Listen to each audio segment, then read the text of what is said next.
Police खड़ी हुई थी, पुलिस किसी कोई मदद नहीं कर रही थी। ऐसा लग रहा था कि पुलिस की मर्जी से सब हो रहा है। और इन दोनों पर ही एक्शन होना चाहिए। इन दोनों पे एक्शन होना चाहिए। उसने रैली में कहा था कि गोली मारो सालों को, शिवबिहार मोड़ पे वहीं पर सबसे ज़्यादा तबाही हुई है। 50 से ज़्यादा हैं, 53 के करीब हैं, सब मुस्लिम और गैर मुस्लिम सब मिला करके।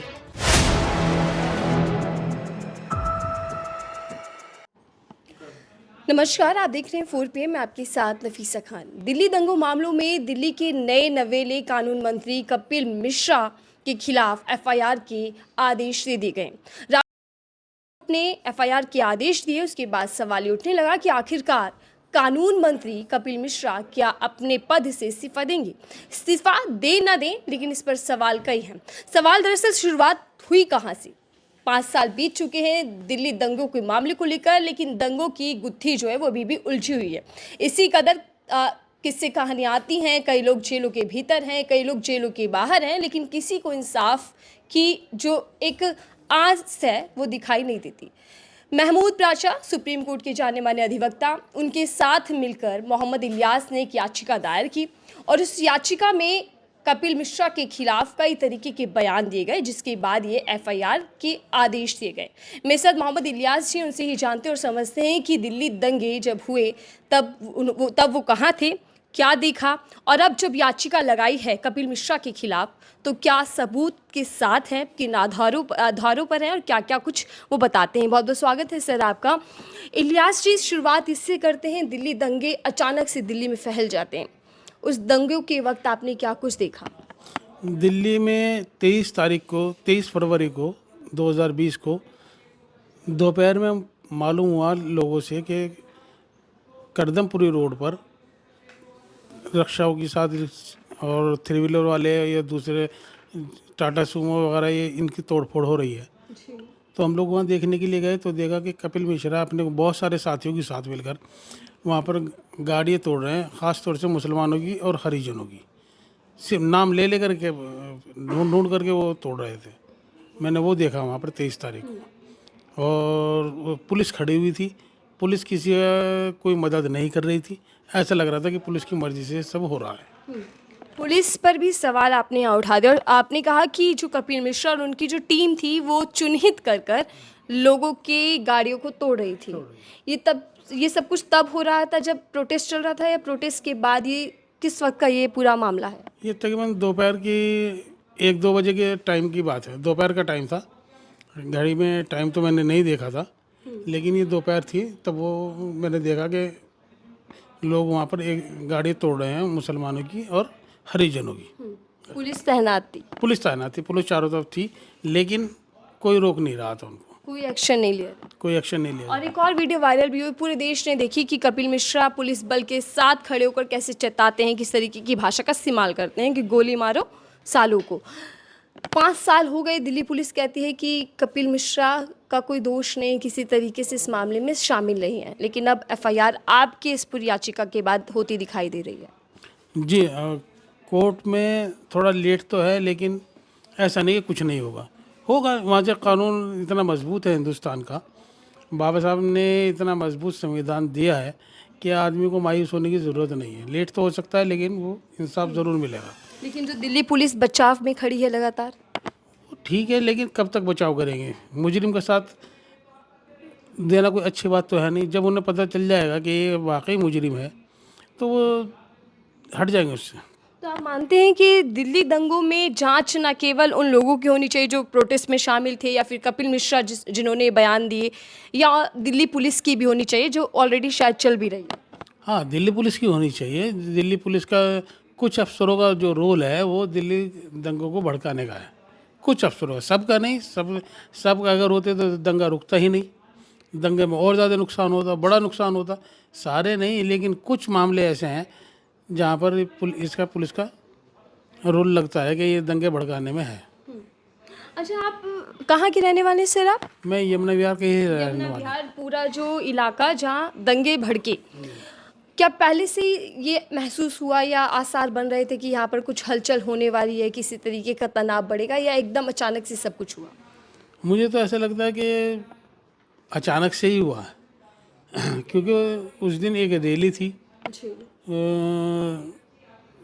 रैली कैसी, चुनावों की? नहीं, चुनावी नहीं, गैर चुनावी रैली थी।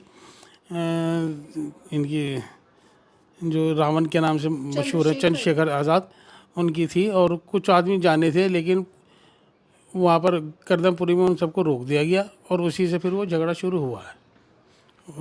असल में हरिजनों की और मुस्लिमों की गाड़ी जो तोड़ी गई, वही गाड़ी तोड़ी गई ज़्यादातर जो उसमें शामिल होने वाली थी। फिर उसके बाद सबका नंबर आ गया। कितने परिवार लगभग इस पूरे हादसे में, इस पूरी हिंसा में मारे गए होंगे? अब 50 से ज़्यादा हैं, 53 के करीब हैं, सब मुस्लिम और गैर मुस्लिम सब मिला करके। और तबाह हुए हैं उनके परिवार वाले। बहुत सारे घरों में वो अकेले थे कमाने वाले, बहुत सारे घरों में अकेला था बच्चा और उसी को मार दिया गया। तो जिसने जो किया है उसको उसकी सज़ा मिलनी चाहिए, बस हमारा कहना तो ये आपको है। उम्मीद है कि जब आप कपिल मिश्रा के खिलाफ, जो कि कानून मंत्री बन चुके हैं, जिनको पीएम मोदी से लेकर पूरे कैबिनेट की समर्थन है, उन पर किसी तरीके का एक्शन हो पाएगा? हाँ, ज़रूर होगा। जब कपिल मिश्रा इतनी बड़ी पावर नहीं है, जो जो वो थे कांग्रेस के टाइम में जिन्होंने सिखों के साथ किया था गड़बड़, जब उनको मिल जाती है सज्जन कुमार या ये अपने जमुना पार के जो थे एमपी, जब उनको सज़ा मिल सकती है तो ये क्या है उनके आगे, वो बहुत बड़ी हस्ती थी। तो अगर टाइम मिला तो ये ज़रूर इनको सज़ा मिलेगी। दिल्ली दंगों पर जब सवाल आता है तो ये ज़रूर आता है कि दंगा भड़काया किसने। आरोपी के तौर पर मुसलमानों को ही देखा जाता है। आप क्या मानते हैं कि दिल्ली के अंदर किसने आग भड़काई? यही दो लोग थे, अनुराग ठाकुर जिसने नारा लगाया था गोली मारो सालों को, और कपिल मिश्रा। ये दो उसके मेन कैरेक्टर हैं जिन्होंने इस दंगा भड़काने का काम किया है। और इन दोनों पर ही एक्शन होना चाहिए। इन दोनों पे एक्शन होना चाहिए। उसने रैली में कहा था कि गोली मारो सालों को, शिवयार मोड़ पे वहीं पर सबसे ज़्यादा तबाही हुई है। लेकिन कई नाम ऐसे हैं जो अभी 5 साल लगभग बीत गए, बावजूद इसके जेलों में बंद हैं। खालिद सैफी की बात कर लें, कई नाम ऐसे हैं जिन पर अभी तक किसी तरीके की कोई सुनवाई नहीं, ट्रायल नहीं शुरू हुआ, लेकिन जेल के अंदर है। उन लोगों के लिए क्या कहना चाहेंगे? हम बस ये कि ये कानूनी तरीका नहीं है। जिनकी जो लोग बंद हैं उनको ट्रायल होना चाहिए, उनके ऊपर बहस होनी चाहिए, मालूम होना चाहिए कि इन्होंने क्या किया। अभी तक तो केस ही चालू नहीं हुआ, उनको ज़मानत मिलनी चाहिए। केस तो होता रहेगा जब तक होगा। कई आदमी ऐसे हैं जिनके घर वाले, बल्कि बाप सलीम मुन्ना, उसके वालिद की डेथ हो गई अपने बच्चे के चक्कर में। जो अयूब नाम का एक लड़का है उसी गली का, उसके वालिद का भी इंतकाल इसी चक्कर में हुआ कि उसके 2 बेटे थे और दोनों जेल में हैं।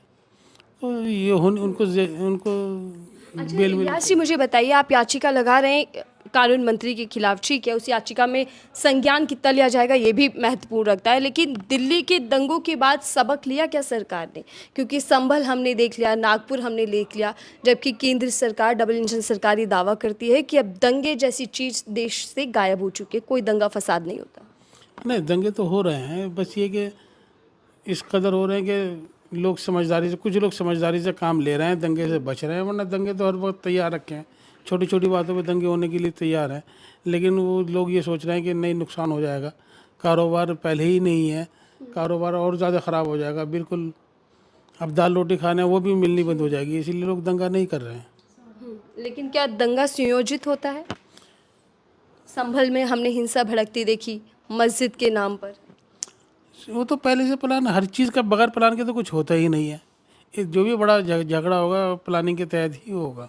प्लानिंग होगी तो बड़ा झगड़ा होगा, वरना छोटा मोटा दंगा हो गया, छोटा मोटा झगड़ा होकर के रुक जाता है। तो आप मानते हैं कि दंगा हो, हिंसा हो, अगर पुलिस उसी वक्त कंट्रोल करे तो कंट्रोल में चीज़ें आ जाती हैं। यानी कि दिल्ली के अंदर 2 दिन जो हिंसा भड़कती रही, जो दिल्ली 2 दिन आग में जलता रहा, उसके पीछे भी दिल्ली पुलिस का हाथ है। बिल्कुल है, वरना तो सहारनपुर में भी ऐसा हुआ कि कुछ लोगों ने गाय का सिर काट के रख दिया, लेकिन पुलिस ने ढूंढ करके उनको पकड़ लिया कि किसने रखा हुआ। हिंदू मुस्लिम कर रहे थे, लेकिन वो आरएसएस के माइंड के लोगों ने ही रखा था। पुलिस चाहे तो रोक सकती है। अच्छा, आप 5 साल हो गए और आप लगातार कोशिशें कर रहे हैं कि इस मामले में इंसाफ हो पाए, डर नहीं लगता आपको? लगता है डर, और उसकी वजह से ज़्यादातर घर पे ही रहता हूँ मैं, घर से बाहर निकलता ही नहीं। पुलिस ने मुझे प्रोटेक्शन दी हुई है, पुलिस प्रोटेक्शन, और घर पे रहता हूँ बस। बाहर आना जाना घर बाहर आना जाना बहुत कम किसी है। तरीके की धमकियां आपको मिलती हैं? हाँ, बहुत पुलिस से आमतौर पे मिलती है। बहुत बार मैंने शिकायत की है, पूरी फाइल है मेरे पास जो मैंने कमिश्नर और होम मिनिस्ट्री और ह्यूमन राइट्स वालों को और डीसीपी वगैरह को दिए कि ये लोग आए थे मुझे धमकी दे रहे हैं कि अपनी कंप्लेन वापस लो, नहीं तो तुम्हें फंसा दिया जाएगा। मैंने दी, बहुत बार दी है। ठीक। याचिका के बाद ज़्यादा क्या मुश्किलें बढ़ गई हैं आपकी? अभी रिसेंटली 2-3 पुलिस वाले आए थे, ये कह रहे हैं कि हम चेक कर रहे हैं कि यहाँ पर घरों में कौन कौन रहते हैं, लेकिन अड़ोसी पड़ोसी को तो किसी की भी नहीं किया, मेरे यहाँ हुई है बच्चा के लिए। जी, ठीक है, याचिका के बाद यानी आपको प्रताड़ित करना शुरू होने वाली है बस। ठीक है, आप लड़ाई लड़ने के लिए अभी भी तैयार हैं आगे? हाँ, मैं कानूनी लड़ाई लड़ूंगा। वैसे कोई लड़ाई मेरे बस का नहीं है, कानूनी लड़ाई मैं लड़ सकता हूँ। चलिए ठीक है, ये थे हमारे साथ मोहम्मद इलियास जो कि याचिका करता हैं कपिल मिश्रा के खिलाफ। अगर सबूतों की बात कर लें या फिर ये कहने वाले कि हाँ कपिल मिश्रा ने भड़काऊ रुखसाऊ भाषण दिए थे, हालांकि पूरी वीडियो देश भर में वायरल है, लेकिन कानूनी तौर पर इन्होंने अदालत के अंदर रखे और उसके बाद अदालत अपना रुख अपनाते हुए एफआईआर के आदेश दे देती है। लेकिन इनको इस याचिका के बाद डर है, इनकी जान को खतरा है, जैसा ये बता रहे हैं। आप सोचिएगा कि देश के अंदर माहौल या हालात किस तरीके के बनते जा रहे हैं कि देश तनाव में या फिर सांप्रदायिक तनाव में जलता जा रहा है, दंगों की आग में जलता भुनता जा रहा है, लेकिन नेता अभी भी हिंदू मुसलमान वाली राजनीति में व्यस्त हैं। आपकी राय लिखिएगा कमेंट बॉक्स में। देखते रहिए 4PM, मैं थी आपके साथ नफीसा खान।